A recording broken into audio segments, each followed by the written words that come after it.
નમસ્કાર, હું છું માર્ગે. આપની સાથે હેડલાઇન્સમાં જોઈએ કેટલાક મહત્વના સમાચાર. કેન્દ્રીય ગૃહમંત્રી અમિત શાહે રાહુલ ગાંધીના પેટ્રોલ ડીઝલના ભાવ વધવાના દાવાની મજાક ઉડાવતા કહ્યું કે તે સાચું તો છે, પરંતુ ભારતમાં નહીં, પાડોશી દેશ પાકિસ્તાનમાં. વધુમાં અમિત શાહે કહ્યું કે દેશમાં પેટ્રોલ ડીઝલના ભાવ સ્થિર છે.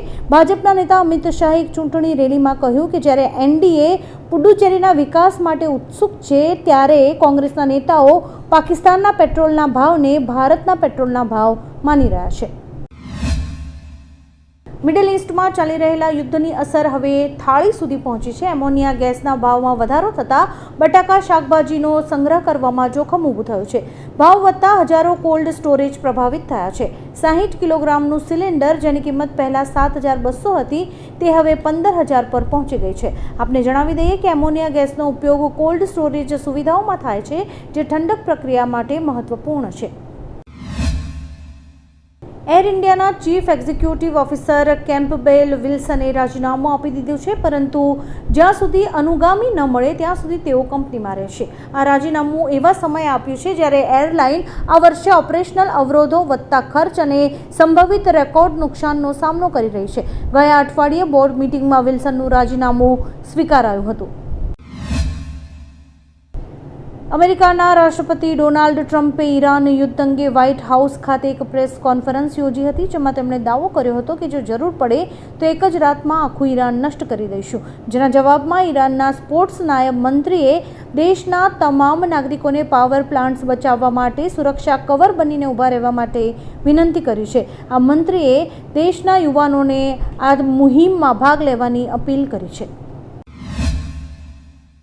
વડાપ્રધાન શ્રી મોદીએ કોંગ્રેસ પર જોરદાર પ્રહાર કરતા કહ્યું કે કોંગ્રેસ સતત પાકિસ્તાનના ઇશારા પર નાચતી રહે છે. કોંગ્રેસની પાકિસ્તાન સાથેની લાગણી હંમેશા દેશની સુરક્ષા પર ભારે પડી શકે છે અને તેઓ આવું નહીં થવા દે. વધુમાં મોદીએ કહ્યું કે 2016ની સર્જિકલ સ્ટ્રાઇક હોય કે 2025નું ઓપરેશન સિંદૂર, કોંગ્રેસ હંમેશા પાકિસ્તાનના ઇશારા પર નાચતી રહી છે અને તેમના એજન્ડાને જ મહત્વ આપતી રહી છે.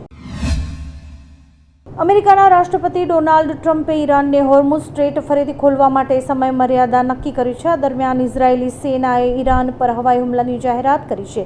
તહેરાન અને નજીકના શહેર કારાજમાં વિસ્ફોટોના અહેવાલ મળ્યા છે.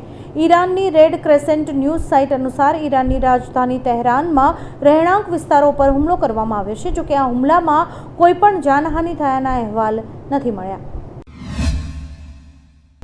અખિલેશ યાદવે ઉત્તર પ્રદેશના રાજકારણ પર આકરા પ્રહારો કર્યા અને વિકાસ કાર્યો અંગે સીએમ યોગી અને તેમની સરકાર પર ગંભીર પ્રશ્નો ઉઠાવ્યા છે. તેમણે આરોપ લગાવ્યો કે યોગી સરકાર તેના કાર્યકાળ દરમિયાન કોઈ નક્કર અને નવા વિકાસ કાર્ય કરવામાં સફળ નથી રહી. વધુમાં અખિલેશ યાદવે કહ્યું કે જનતા હવે આ સત્ય સમજી ગઈ છે અને તેની અસર આગામી સમયમાં ચૂંટણીઓમાં સ્પષ્ટપણે દેખાશે. કોંગ્રેસ નેતા અને ભૂતપૂર્વ ક્રિકેટર નવજોત સિંહ સિદ્ધુના પત્ની અને ભૂતપૂર્વ ધારાસભ્ય નવજોત કૌરે તેમના નવા રાજકીય સંગઠન ભારતીય રાષ્ટ્રવાદી પાર્ટીની જાહેરાત કરી છે. કોંગ્રેસ પાર્ટીમાંથી હાંકી કઢાયા બાદ સિદ્ધુનો આ નવો રાજકીય પ્રવેશ છે. તેમણે ગઈકાલે મોડી રાત્રે એક્સ પર પોતાની નવી પાર્ટીની જાહેરાત કરી હતી. નવજોત કૌરે જણાવ્યું કે તેમનું લક્ષ્ય દેશ અને દેશના લોકોની સેવા કરવાનું તેમજ જનતાની અપેક્ષાઓ પૂર્ણ કરવાનું છે. પનામા સિટીમાં બ્રિજ ઓફ ધ અમેરિકા નજીક ફ્યુઅલ ટેન્કર્સમાં વિસ્ફોટ થતાં એક મોટી દુર્ઘટના સર્જાઈ હતી. આ વિસ્ફોટથી વિસ્તારમાં ભીષણ આગ લાગી હતી, જેના કારણે કાળા ધુમાડાના ગોટે ગોટા આકાશમાં ફેલાઈ ગયા હતા. અહેવાલો અનુસાર બાલબોઆ વિસ્તારમાં એક ફ્યુઅલ ટાંકીમાં અચાનક આગ લાગી હતી. આગ ઝડપથી નજીકના ઘણા ટેન્કર્સને લપેટમાં લઈ લીધી હતી અને ત્યારબાદ એક જોરદાર વિસ્ફોટ થયો હતો. આ વિસ્ફોટનો અવાજ દૂર દૂર સુધી સંભળાયો હતો.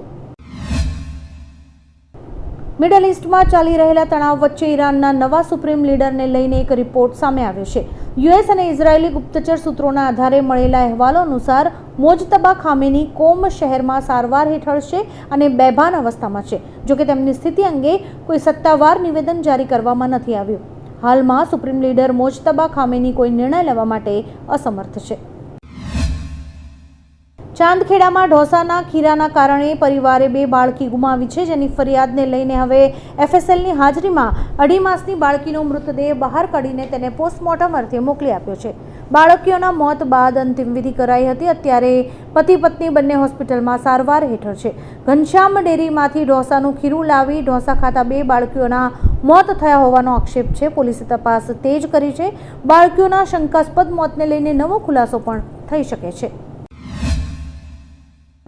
પાકિસ્તાન ક્રિકેટ લીગની એક મેચ એટલે કે PSLની એક મેચ દરમિયાન બોલ ટેમ્પરિંગના ગુનામાં પાકિસ્તાનના બેટ્સમેન ફખર ઝમાનને દોષી ઠેરવવામાં આવ્યો હતો. પરિણામે ઝમાન પર 2 મેચનો પ્રતિબંધ મૂકવામાં આવ્યો છે. 3 એપ્રિલના રોજ PSLની અપીલ સંસ્થાએ તેમની અપીલ ફગાવી દેતા નિર્ણય યથાવત રાખવામાં આવ્યો હતો. 2 મેચના પ્રતિબંધ છતાં લાહોર કલંદર્સે તેમને ટીમમાંથી મુક્ત નથી કર્યા અને તેમને વચગાળાના કોચ તરીકે નિયુક્ત કર્યા છે. યુદ્ધના કારણે હોર્મુઝ સ્ટ્રેટમાં ભારે તણાવ ઊભો થયો છે. પાકિસ્તાન માટે ખાવા પીવાની ચીજ વસ્તુઓ લઈને કરાચી જઈ રહેલા જહાજ સેલેનને IRGC દ્વારા રોકી દેવાયું છે. ઈરાનનો દાવો છે કે આ જહાજ પાસે આ ક્ષેત્રમાંથી પસાર થવા માટે પૂરતી મંજૂરી ન હતી. ઈરાનની આ કડક કાર્યવાહી બાદ હવે આ જહાજે પાકિસ્તાનનો રસ્તો છોડીને ભારત તરફ વળવાનો નિર્ણય લીધો છે. અમેરિકાએ ઈરાનના તહેરાનમાં IRGCના ભૂગર્ભ મુખ્યાલય પર બંકર બસ્ટર બોમ્બથી હુમલો કર્યો હતો. આ ડબલ સ્ટ્રાઇકમાં IRGCના અનેક કમાન્ડર્સ અને બચાવ કાર્યકરો માર્યા ગયા હોવાના અહેવાલ છે. સેન્ટકોમ કમાન્ડર એડમિરલ બ્રેડ કૂપરના આદેશ પર ઘણા B-2 વિમાનોએ વ્હાઇટ મેન એરફોર્સ બેઝ પરથી ઉડાન ભરી અને મોટા બંકર બસ્ટર બોમ્બ ફેંક્યા. US અધિકારીઓ કહે છે કે આ ઠેકાણાઓ સંપૂર્ણપણે નાશ પામ્યા છે અને ઘણા કમાન્ડર્સ માર્યા ગયા છે. પાકિસ્તાન સરકારે દેશભરમાં ઉર્જા સંકટને નિપટવા માટે એક મોટું પગલું ભર્યું છે. પ્રધાનમંત્રી શાહબાઝ શરીફની અધ્યક્ષતામાં થયેલી બેઠકમાં એક મહત્વનો નિર્ણય લેવાયો છે.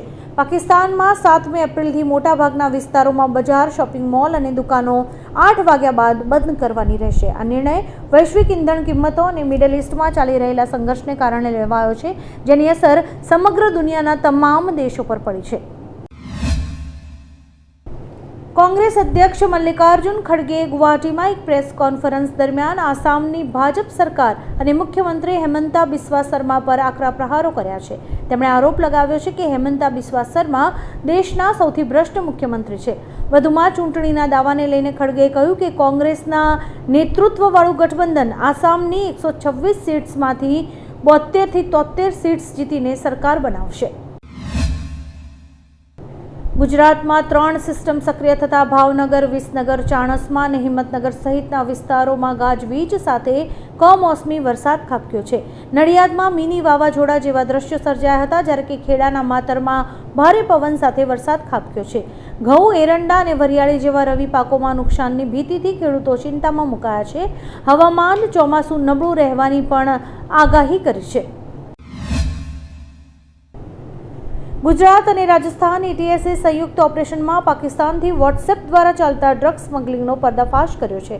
નાકાબંધી દરમિયાન ઇકો કારમાંથી 5 કિલો મેથામ્ફેટામાઇન સાથે 2 શખ્સોની ધરપકડ કરાઈ છે. આ આંતરરાષ્ટ્રીય જથ્થાની કિંમત 25 કરોડ રૂપિયા આંકવામાં આવી છે. પાકિસ્તાની સ્મગલરે બોર્ડર પાસે આ જથ્થો મુકાવ્યો હતો, જેની ડિલિવરી પહેલા જ પોલીસે બંને આરોપીઓને દબોચી લીધા હતા. અમેરિકા અને ઇઝરાયેલે ઈરાન પર સૈન્ય હુમલા શરૂ કરતા ભારે તબાહી સર્જાઈ છે.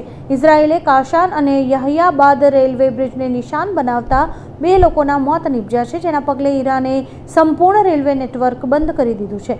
રાષ્ટ્રપતિ ટ્રમ્પની સમયમર્યાદા પૂર્વે જ અમેરિકાએ ખાર્ગ દ્વીપ પર પણ અનેક હુમલા કર્યા છે. મધ્ય પૂર્વમાં વધતા યુદ્ધને કારણે વૈશ્વિક તણાવ ચરમસીમાએ પહોંચ્યો છે અને સ્થિતિ ગંભીર બની રહી છે.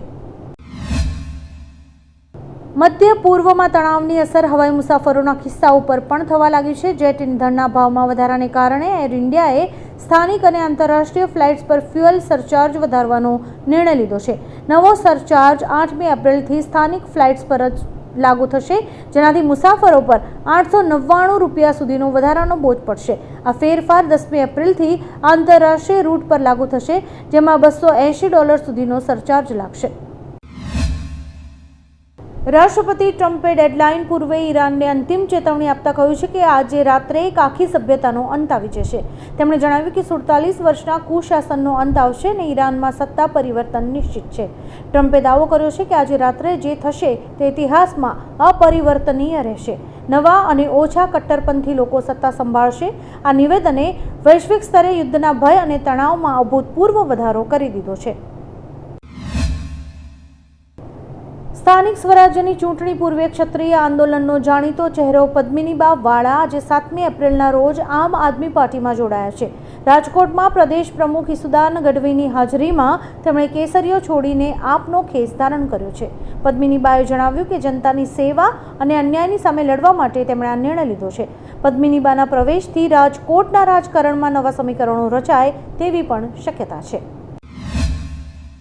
આવા જ કેટલાક રસપ્રદ સમાચારો નિહાળવા માટે અમારી YouTube ચેનલને લાઇક, શેર અને સબસ્ક્રાઇબ કરો અને જોતા રહો હેડલાઇન્સ.